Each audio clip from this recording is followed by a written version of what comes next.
করেছি অনেক ছবি, কোথায় আমি তো বল 2 দিন বাদে গেছে আমার নিজেরই এখন মানে ওরা এত করে ধরেছে না, তো এখন বললে হবে না, ওরা প্রচুর পয়সা খরচ করে এগুলো করছে, কি যে করছে আমি বুঝতে পারছি না।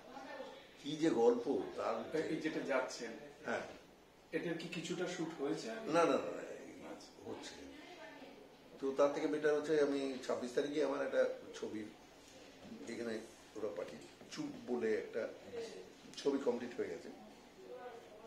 সেখানে যেটা আছে আমার অ্যাটলিস্ট গল্পটা ইন্টারেস্টিং লেগেছে যে ওই ছবিতে সবাই মৃত আর কি। সারা ছবিতে আমি অভিনয় করে যাচ্ছি, একসময় আমি রিয়েলাইজ করলাম, আমার স্ত্রীকে আমি বলছি তাহলে আমরা মৃত। হ্যাঁ সেই সুন্দর লিখেছে, কিন্তু আমি জানি না দর্শকের কতটা কি হবে, কিন্তু ভাবনা চিন্তাটা